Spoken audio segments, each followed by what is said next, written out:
In this lesson, we're going to go through a practice for radical presence. All right, radical presence comes up when we're in the middle of life. Life is constantly telling us to go faster and faster and faster, to react, to have 20 different things on our plate, and that the only way that we can manage and juggle is that we have to kind of run around like a madman. What we are suggesting, and what is probably already within your awareness, is that this is not the best way of handling ourselves, meaning not healthy for us as individuals. And really, we're less likely to respond to life's events in a healthy way when we're in this energy.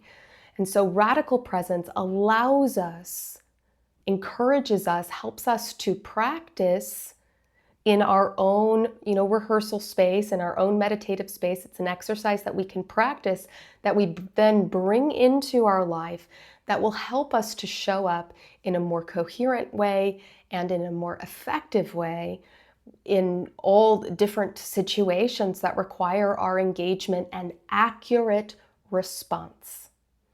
Right? So in these micro lessons, what we do is we walk through a little bit of the mechanics of the skill, then we're going to practice, easy sort of practice together, and then I'm going to give you a few ways that I suggest putting that practice to the test in your life. Okay, so let's get started here with the mechanics of this particular radical presence exercise, because there are many, but this is one simple way that I like to walk through it, and it'll help you to ground into your physical environment and the objective reality of a given situation. All that we're going to do is first slow down breath. Slow down breath. Life speeds up. We want to slow down. Life tells us that we need to go faster and faster and react faster to certain events. We challenge that and we slow down, and we realize that we're almost stretching time. We're creating more space for a better response, for clear, accurate perception, and aligned action. Right? So the practice begins with attention to the nervous system and slowing down the breath. The fastest way to slow down the breath is to focus on an exhale.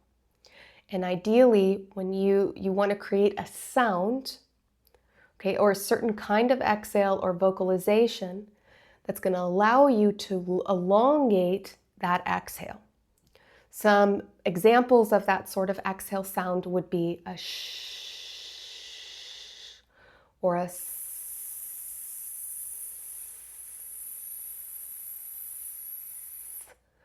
Okay, or a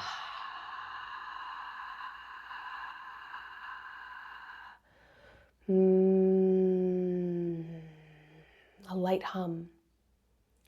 Okay, these are all external sounds that you can use to help elongate that exhale.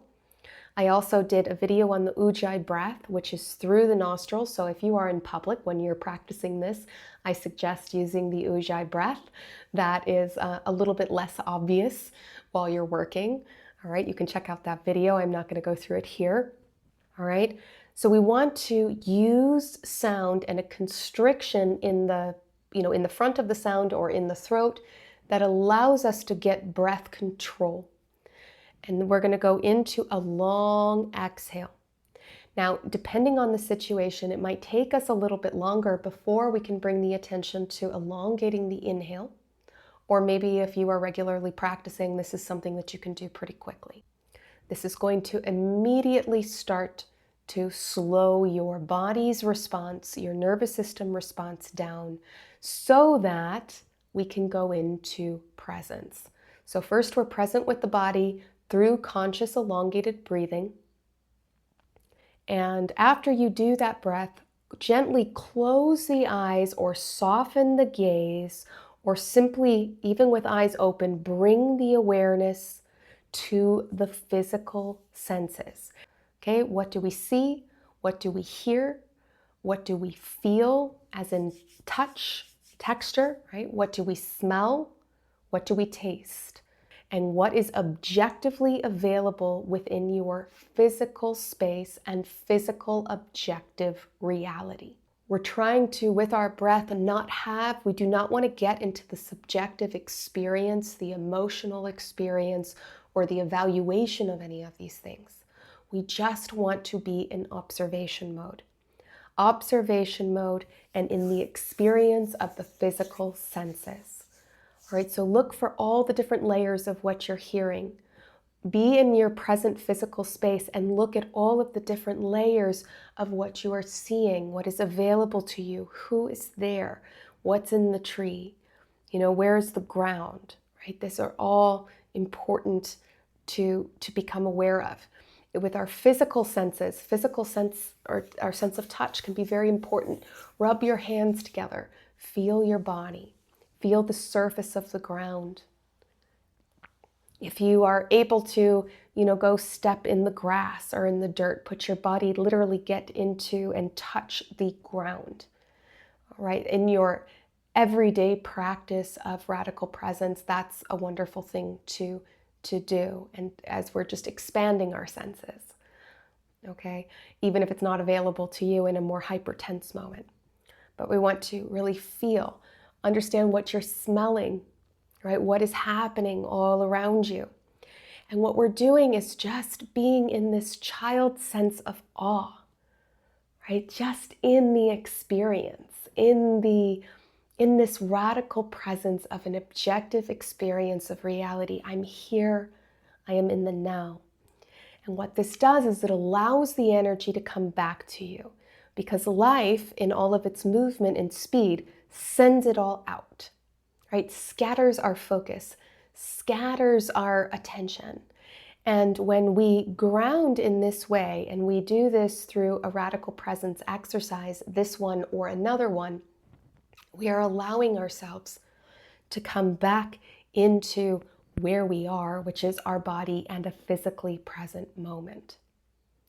Right, so let's go ahead and practice gently what that would look like, first in just a meditative practice, and then I will give a few suggestions on how to use it in everyday life, because we always want these tools to be available for us, not just in our rehearsal space and our meditation, but ideally what we create and who we become in this everyday routine is how we start to experience and practice life, to really see what changes in our immediate environment when we start to put these practices to the test. That inhale, again, we're going to go first attention. First thing is to the long exhale with some sort of constriction in the mouth or the throat, ideally, if you are able to, with a sound. My favorite one is the S.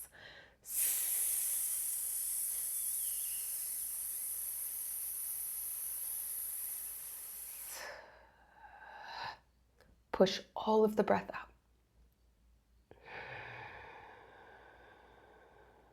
Inhale consciously.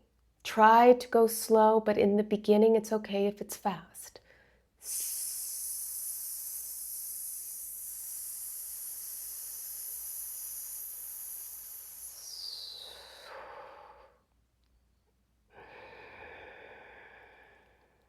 Inhale consciously. You're going to do that deep breathing for as long as may be necessary for you in the moment or in your practice to feel, I'm here. Okay, I'm here. I'm slow. With my breath, I have consciously just slowed down time. And now I bring my attention into my physical environment. I bring awareness here within the physical world, the objective, accurate reality that I am perceiving with my 5 senses alone, no subjective feelings or thoughts. Those we are clearing out with the breath. So now I invite in, I soften my eyes, soften my gaze, close my eyes if I don't want to play with my visual senses. Or just kind of come in, right? You just want that attention to be brought inward. And what do I hear? Keep breathing. What am I hearing? What am I feeling? What's below my body? What can I feel with my hands, with my feet? Is there wind? Is there sun? Hey, what am I smelling? Is somebody cooking? Is there the ocean? Is it just dirt? It's a city, kind of crazy smells of whatever city you're in. Maybe it's pleasant, maybe not. You're not concerned with that. You're just here to be in the physical awe, the childish awe of the present moment. Okay?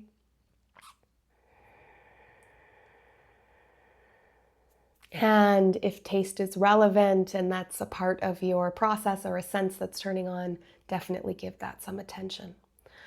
We want to stay here in this radical presence, in this slowing of breathing, and this coming back into the physical senses for as long as we need to or are able to in a given situation to bring our energy and our attention back so that we are back in the body, not in subjective emotional reality and mental narratives, right? We want to be an accurate perception, accurate field of observation.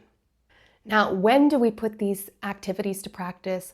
Obviously, always suggest incorporating it as needed into your regular meditative practice, but this is one you want to really put to work in your life. Right? This one is great. This one is really going to help you to take clearer action and to respond from your higher energy and your higher potential self, and to slow down. Not only do you feel healthier because you're not rushed and in a state of stress all the time, but your response and your ability to deal with chaos becomes you get much better at it. All right, so that grounding, the two situations that I would recommend using this sort of practice would be any time that you are being pushed to move faster. There's an urgency, and yes, okay, if there's a real emergency, like somebody needs to go to the hospital, maybe not the full moment to go through this practice, although I could still make an argument for it. Just trying to do it a little bit faster, like maybe in 10 seconds. But generally speaking, most of the urgency that we feel in life is not actually urgent. So it's more when we are feeling that urgency rising. For 3 to 10 minutes, allow yourself to fully come back. You will feel when you are back. And when you are back, you then can respond and move forward with whatever it is that you need to do. But try to wait until you're back. And if you start to leave again, do it again. All right. And then the other way that I suggest using it that's really profound is in important conversations where there may be some fear or maybe there's some triggering, they're uncomfortable conversations, there can be some conflict. If your partner is trying to give you feedback that maybe is a little uncomfortable and not always, the most rosy sounding, if you are giving feedback to someone else, this is a great kind of present moment reset to do to make sure that you are accurately transmitting and that you are, that you're objectively sharing as much as possible and not letting your subjective and emotional reality or, those mental, all of this kind of chaotic stuff to interfere with your ability to communicate. So whether you're receiving or giving, to do this kind of radical presence exercise, that you'll feel your body open. You'll feel yourself open more and relax more into what is being said. And our perception is more likely to be accurate, because when we're stressed and our system is up, you'll often find when there's big fights and stuff, you don't even remember what was really, did you say that? Maybe, yeah, you did, but did it really come out this way? Is that really what you heard? Is that really what they did? It becomes very hard to, to really have a productive conversation or a productive log of what has occurred when we are out of presence, which is what happens when we start to emotionally dysregulate. And so this grounding radical presence exercise should be able to help in almost all conversations where there might be a little bit of fear involved. It's just to bring that, to come back into objective observer reality, and that child sense of awe of exploring the present moment, exploring what is unfolding in front of you, and trying not to have an opinion or a feeling about it, but just being in those physical senses while it is occurring, slowing down, making sure that you are going slowly. So that would be my invitation for this week. I hope you enjoy practicing the radical presence exercise. Thank you for joining me. Love and strength, everyone.